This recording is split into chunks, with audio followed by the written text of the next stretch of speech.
Pastor Tony de Souza, como é que o senhor vê esse tema? Jesus e o Pai, como o senhor disse, é a mesma, trata-se da mesma pessoa ou são pessoas distintas? Bom, eu não vejo como pessoas distintas, porque quando se tem um conhecimento das escrituras, principalmente do Antigo Testamento, né? Nós vemos um compromisso muito sério por parte de Yahvé, Jeová ou Yahweh, como estão denominando ultimamente, mas vamos lá, Jeová assume, né, categoricamente que viria a esta terra.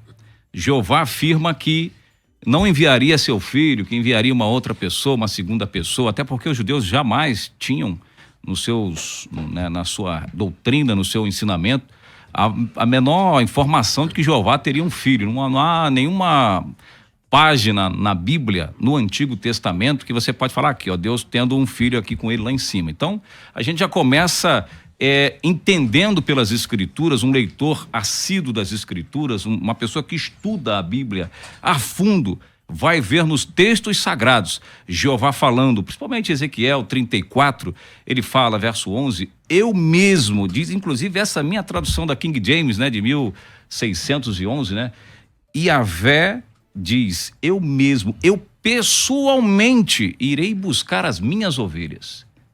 Eu vou buscar minhas ovelhas. E tem outras muitos de referência, por exemplo, Isaías, né, diz que vosso Deus virá e com vingança vos salvará e coxo vai saltar. Então há muitas referências no Antigo Testamento de Deus assumindo um compromisso com o povo de Israel que viria buscar o seu povo.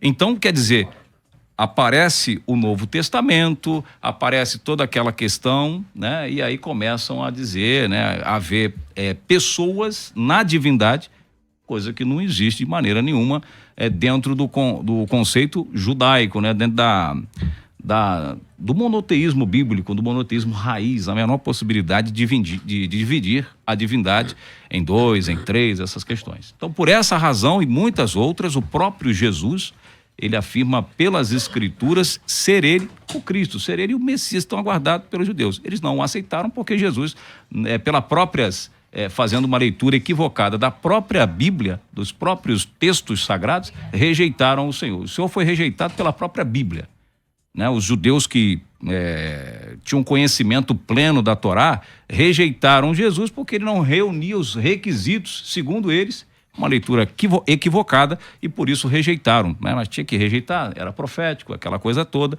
Mas existem muitos textos claros nos Salmos, nos profetas, na Torá, que evidenciavam que o Senhor Jesus, que Deus é um, único, não há outro além dele. Inclusive a indivisibilidade de Deus é algo assim muito, muito marcante. A própria matemática em si prova que o número 1, ele é indivisível, segundo Ian Stewart, né, escreveu no seu livro O Fantástico Mundo dos Números, né, ele fala sobre a unidade indivisível no capítulo 1, ele diz que o número 1 é o menor número inteiro positivo, né, e ele é a unidade indivisível da matemática.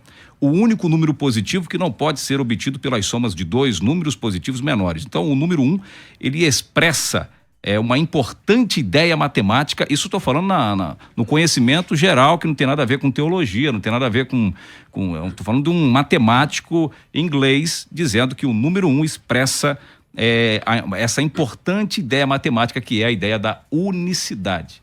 Por isso eu gosto desse termo, unicidade de Deus. Deus é um, único, indivisível, não há outro além dele, e se chama Jesus Cristo. Agora, o que fazer com os textos que nos fazem refletir e supostamente aponta a ideia de 2, supostamente aponta a ideia de 3, okay. Isso não dá para dividir num debate de 1 hora, não dá para dissecar.